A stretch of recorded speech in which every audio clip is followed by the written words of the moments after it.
الحمد لله رب العالمين. أشهد أن لا إله إلا الله وحده لا شريك له، وأشهد أن محمدا عبده رسول الله. اللهم صل وسلم على سيدنا ومولانا محمد وعلى آله وأصحابه أجمعين، أما بعد. أيها الناس، أوصيكم وإياي بتقوى الله وطاعته لعلكم تفلحون. إن الله سبحانه وتعالى قال في كتابه: أعوذ بالله من الشيطان الرجيم.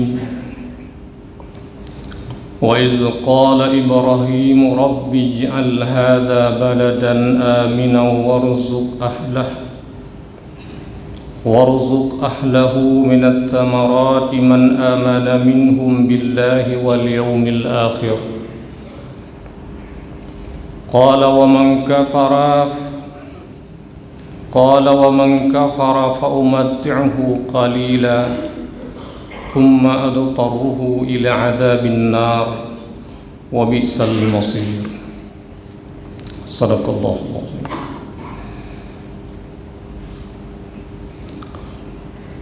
Puji beserta syukur kita kepada Allah Subhanahu wa Ta'ala yang mempertemukan kita dengan Ramadan tahun ini, dan kita berharap Allah juga mempertemukan kita dengan Ramadan yang akan datang. Berikutnya, rahmat dan sejahtera kepada baginda Muhammad sallallahu alaihi wasallam, keluarga dan juga sahabat beliau sekalian. Hadirin kaum muslimin, jamaah Jumat yang dirahmati Allah Subhanahu wa Ta'ala.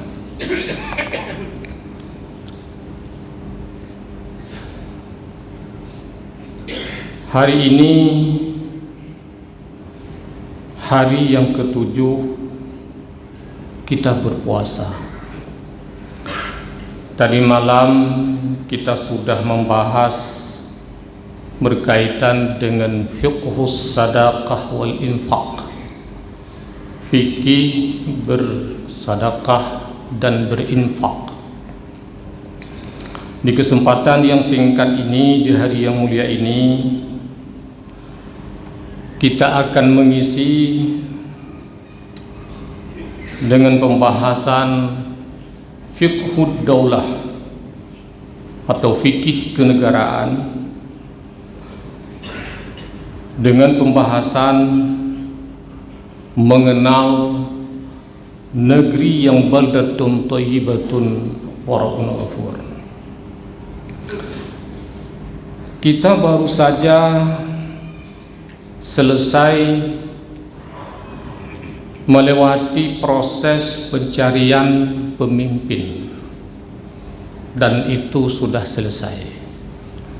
Dan sekarang sedang kita tunggu dengan harapan besar, yaitu menuju negeri yang baldatun thayyibatun wa rabbun ghafur.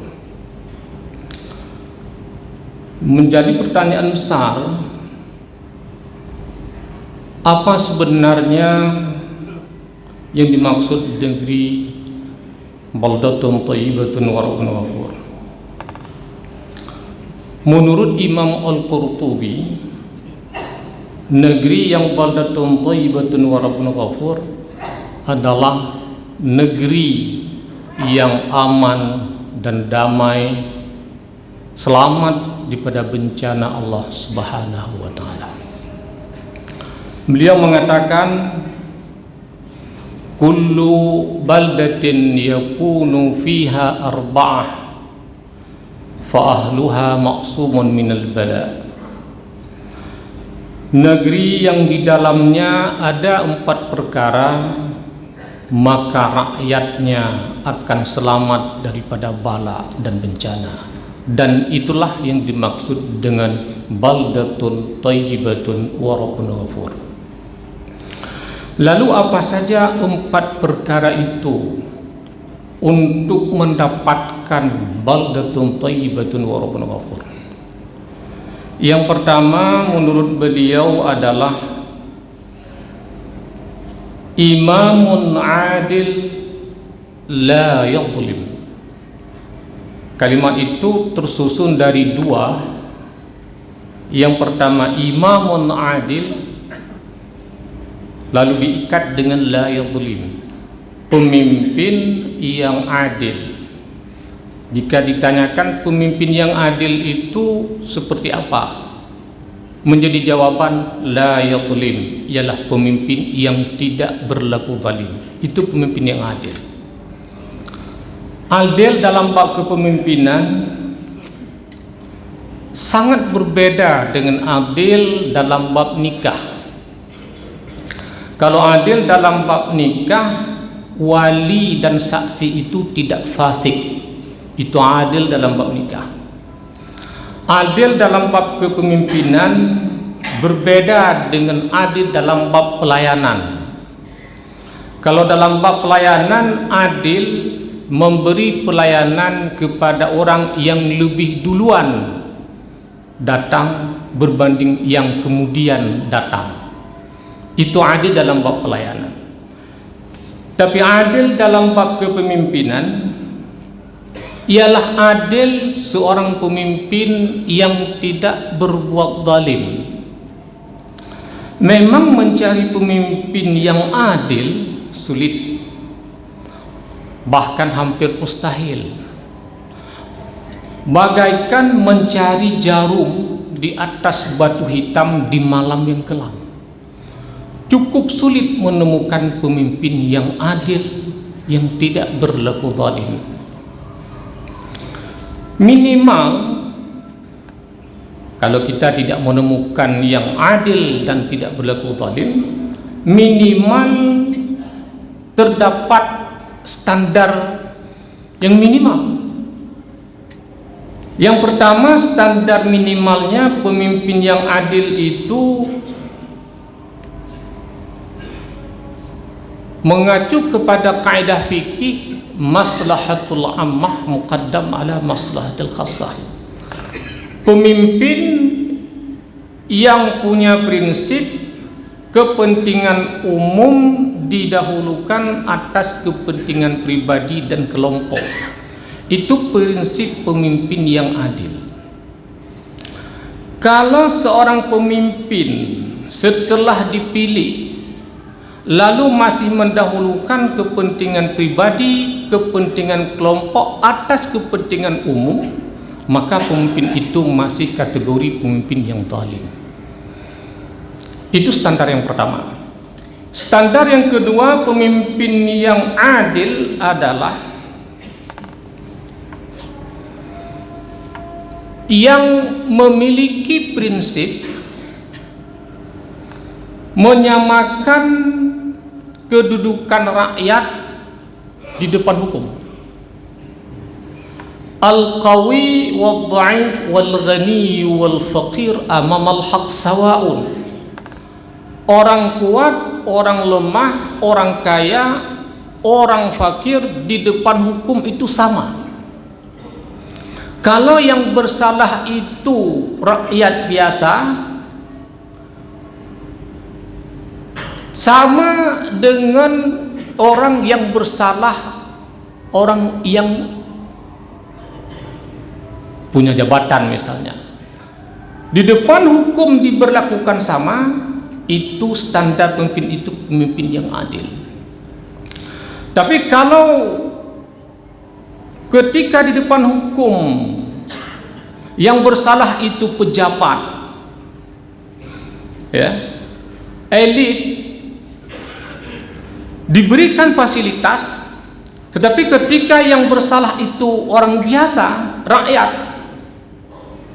ya, diperlakukan semena-mena, itu pemimpin zalim, bukan pemimpin yang adil. Rasulullah itu pernah mencontohkan dalam pernyataan beliau, "Lau anna Fatimah binti Rasulillah sallallahu alaihi wasallam saraqat laqata'tu yadaha." Andai kata Fatimah binti Rasulillah mencuri, aku akan potong tangannya. Di situ menunjukkan bahwa Rasulullah tidak pernah membedakan antara kelas di depan hukum di antara rakyatnya. Artinya walaupun nanti kalaulah putrinya Fatimah yang sangat dia sayangi mencuri, harus diberlakukan hukum sama, yaitu potong tangan. Itu standar yang kedua. Standar yang ketiga adalah i'ta'u haqqin haqqah, memberikan hak sesuai dengan haknya. Kalau daerah B dibutuhkan ini, maka diberikan porsinya seperti itu. Tapi kalau daerah B yang membutuhkan porsinya sebesar ini, lalu diberikan sebesar itu, maka pemimpin itu masih dalam kategori pemimpin yang zalim. Karena pemimpin yang adil itu sama sebenarnya seperti muslih, seperti reformis yang melakukan reformasi untuk semua hal, semua aspek kehidupan rakyat, apakah itu politik, apakah itu ekonomi, apakah itu sosial, dia muslih. Selama pemimpin itu muslih, maka selama itu negeri itu akan aman daripada bencana dan bala. Itulah yang dimaksud dengan baldatun thayyibatun wa rabbun ghafur. Sehingga kita menemukan kata-kata hukama, muslih wahid ahabbu ilallahi min alfi salih. Satu orang muslih, satu orang reformis itu lebih dicintai oleh Allah, lebih baik daripada 1000 orang salih. Karena orang salih ia hanya memperbaiki diri sendiri, bermanfaat untuk diri sendiri. Dia baca Quran untuk diri sendiri, dia berzikir untuk diri sendiri. Tapi kalau muslih, ia memperbaiki diri sendiri dan juga memperbaiki orang lain. Selama itu ada, Allah mengatakan dalam Al-Quran, "Wa ma kana rabbuka liyuhlikal qura bidzulmin wa ahluha muslihun." Allah tidak akan membinasakan suatu negeri dengan disebabkan kezaliman di dalamnya, wa ahluha muslihun, selama penduduknya melakukan perbaikan, yaitu muslihun. Di situ ayat tidak mengatakan wa ahluha salihun, tidak. Tapi yang disebut di situ ialah wa ahluha muslihun, yang terutama pemimpinnya. Ini adalah syarat pertama untuk menuju baldatun thayyibatun wa rabbun ghafur. Yang kedua, menurut beliau adalah alimun ala sabilil huda, adanya orang alim yang selalu berada di atas jalan petunjuk. Ini kait alimun ala sabilil huda, ulama yang selalu berada di atas petunjuk, artinya ulama yang selalu berada di atas kebenaran. Kalau di situ ada, maka negeri itu akan menuju baldatun thayyibatun wa rabbun ghafur. Jika tidak, maka negeri itu akan dimusnahkan Allah Subhanahu wa taala. Alimun bentuk mufrad, al ulama bentuk jamak daripada alimun. Kita sering mendengar orang membaca al ulama warasatul anbiya, ulama itu waris nabi. Ya. Tapi kadang-kadang kita tidak membaca habis, tidak membaca lengkap hadis itu. Padahal lengkapnya al ulama warasatul anbiya, innal anbiya la yarisuna dirhaman wala dinaran walakin warasul kitab was sunnah. Ulama waris nabi. Nabi tidak mewariskan dinar dan dirham, tapi mereka mewariskan Al-Quran dan Sunnah. Jadi kesimpulannya, ulama yang dimaksud dengan ulama waris Nabi ialah ulama yang mewariskan Al-Quran dan Sunnah. Selama ulama masih berpedoman kepada Al-Quran dan Sunnah, maka itu disebut alimun ala sabil huda, dan itu akan membawa kepada baldatun thayyibatun wa rabbun ghafur. Kalau ulama sudah meninggalkan Al-Quran dan Sunnah, kalau dalam bahasa Aceh, palih tengku bah kitab. Kalau sudah ditinggalkan Al-Quran, maka negeri itu akan menuju negeri yang rusak. Imam Asy-Syafi'i radhiyallahu anhu mengatakan, la taskunanna baladan la yakunu fi aliman yuftika an dinik wala tabibun yunabbiuka an amri badanik.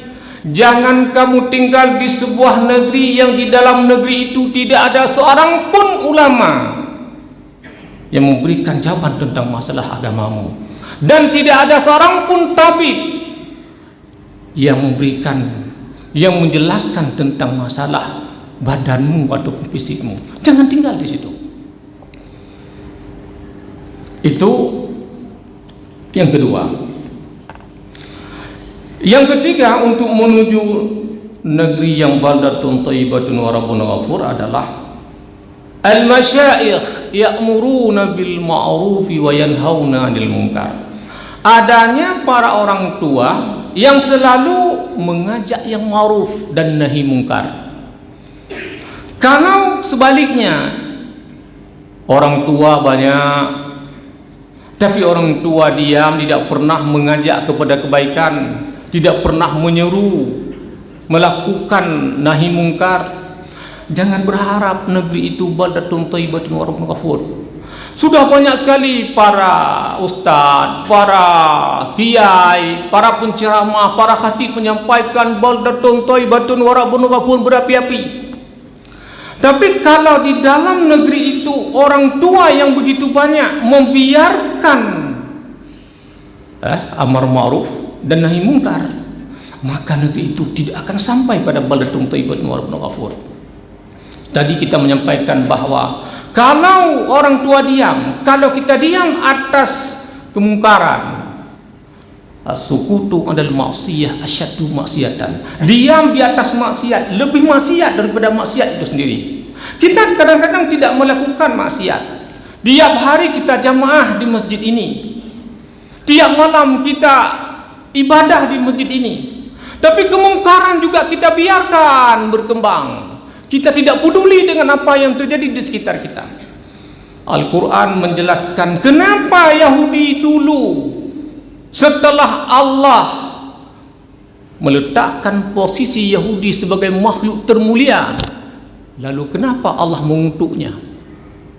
Di dalam Al-Quran dijelaskan, ya bani Israel azkuru ni'mati allati an'amtu alaikum. Wahai Bani Israel, ingatlah kepada nikmatku yang telah aku berikan kepadamu. Apa yang diberikan Allah kepada mereka? Wa anni faddaltukum 'alal alamin. Aku lebihkan kamu di atas sekalian alam. Tapi kemudian Allah mengutuknya. Kenapa? Kanu la yatanahawna 'ala munkarin fa'aluh. Karena mereka tidak pernah melakukan pencegahan mungkar atas apa yang telah mereka lakukan, maka Allah kutuk mereka sampai hari ini. Umat Islam harus menjadikan ini sebagai rujukan dalam bernegara. Kalau kita biarkan mungkar terjadi, maka ada kemungkinan kita akan dikutuk oleh Allah karena kita biarkan kemungkaran.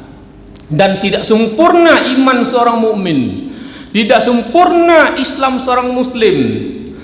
Islam itu tidak hanya mengucap 2 kalimat syahadat lalu salat saja, kalau amar ma'ruf nahi mungkar itu tidak dilaksanakan. Realitas hari ini di kota-kota besar kita di Aceh, Begitu banyak kita temukan anak muda yang memakai celana pendek lalu jalan-jalan di publik.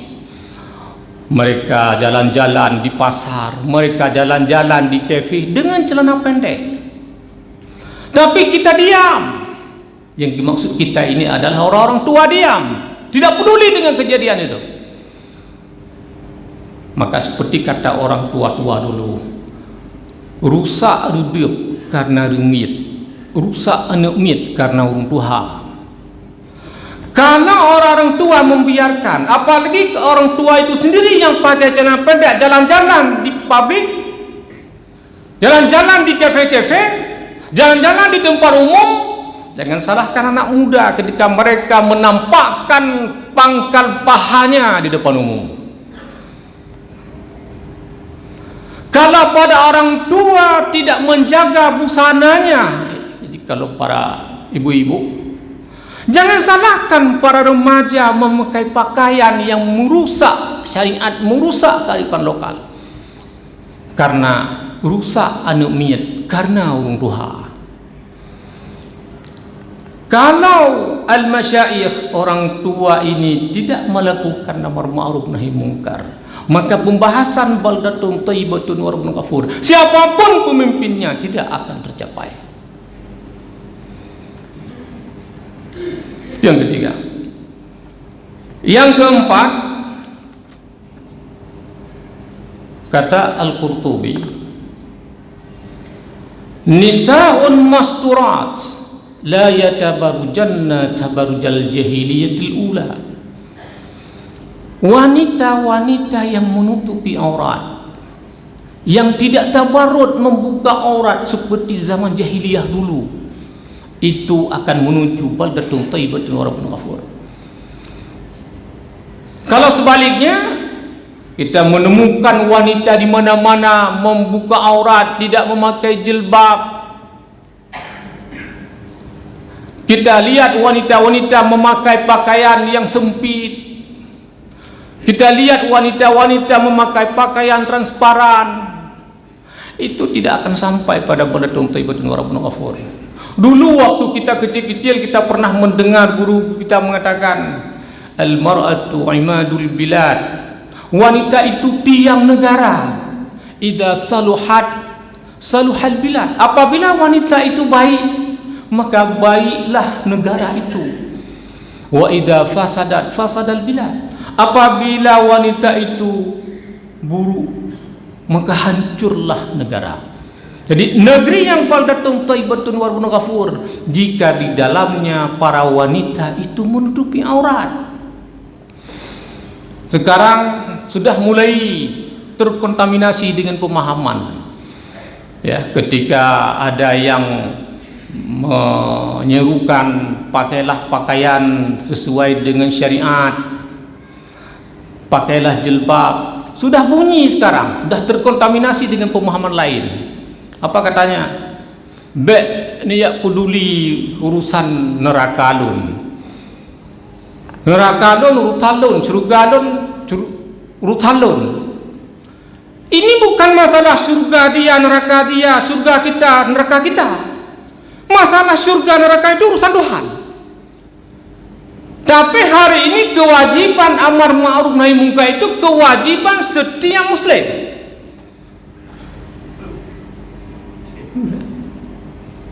Ini jadi masalah. Kita berharap mencari pemimpin yang adil agar baldatun thayyibatun wa rabbun ghafur tidak akan tercapai. Karena 4 perkara ini, ya, tidak ada. Makanya ada riwayat dari para ulama terkait dengan masalah wanita yang menutupi aurat. Anna husna sittati asya fi sittatin, indahnya 6 perkara pada 6 perkara. Wal ilmu fil amal, indahnya ilmu pada amal. Wal adlu fis sultan, adil pada pemimpin. Was sakhawatu fil aghniya, murah pada orang kaya. Wat taubatu fis syabab, taubat para pemuda. Was sabru fil fakri, sabar pada orang fakir, wal haya'u fin nisa, dan malu pada wanita. Lalu ditambah al-ilmu bila amalin, ilmu tanpa diamal, kabaitan bila sakafin, seperti rumah tidak beratap, wasultanu bila adlin, kabiran bila main, pemimpin yang tidak adil sama seperti sumur yang tidak berair, wal ghaniyyu bila sakhawatin, orang kaya yang tidak murah, kasahabin bila matarin, sama seperti awan mendung tapi tidak jadi hujan, wasyababu bila taubatin, pemuda yang tidak bertaubat, kasyajarin bila samarin, sama seperti pohon yang tidak berbuah, wal faqru bila sabarin, orang fakir yang tidak sabar, kekandilin bila dhiyain, sama seperti lampu yang tidak bercahaya, wan nisa'u bila hayain kata'amin bila malahin, wanita yang tidak ada rasa malu sama seperti makanan yang tidak punya garam. Karena wanita di sekitar kita, di dalam keluarga kita, di dalam masyarakat kita, di dalam negeri kita, tidak ada lagi rasa malu pada mereka, maka bukan baldatun thayyibatun wa rabbun ghafur yang akan kita dapat. Mungkin bencana akan berganti dengan bencana, bencana akan berganti dengan bencana, azab Allah akan turun. Kesimpulannya, untuk menuju baldatun thayyibatun wa rabbun ghafur harus melalui 4 perkara. Yang pertama, adanya pemimpin yang adil la yadhlim, imamun adil la yadhlim. Yang kedua, alimun ala sabil huda, adanya ulama yang selalu berada di atas petunjuk Al-Quran dan hadis. Yang ketiga, adanya al-masyayikh ya'muruna bil ma'ruf wa yanhauna 'anil munkar, adanya orang-orang tua yang mengajak kepada ma'ruf dan mencegah munkar. Yang keempat, nisaun masturat la yatabarujanna tabarujal jahiliyatil ula, adanya wanita-wanita yang menutupi aurat, yang tidak tabarut seperti jahiliyah dulu. Dan kesimpulan kita tutup dengan ayat wa iz qala Ibrahim rabbi ij'al hadza baladan. Artinya apa? Harapan akan negeri yang baldatun thayyibatun wa rabbun ghafur bukan hanya harapan kita semua.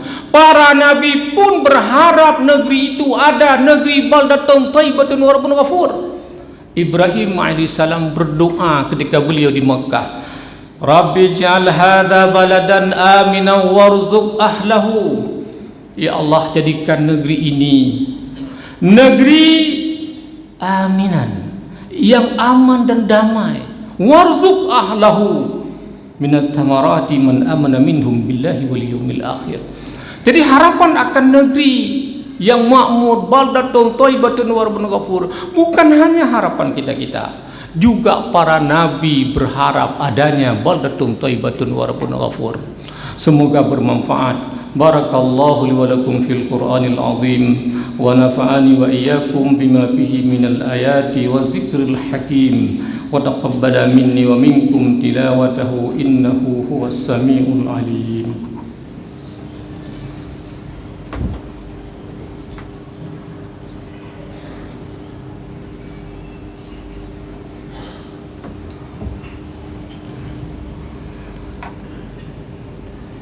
Alhamdulillahi rabbil alamin.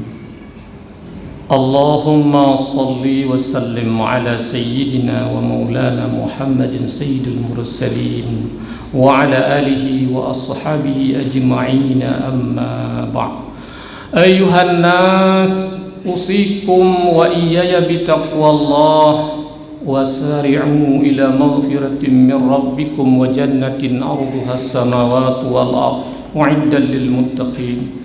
Innallaha wa malaikatahu yusalluna 'alan nabi ya ayyuhalladzina amanu sallu 'alaihi wa sallimu taslima. Allahumma ighfir lil muslimina wal muslimat wal mu'minina wal mu'minat al ahya'i minhum wal amwat birahmatika ya arhamar rahimin. اللهم يا محول الحول والأحوال حول حالنا حال الآشيين إلى أحسن حال يا الله إنك على كل شيء قدير.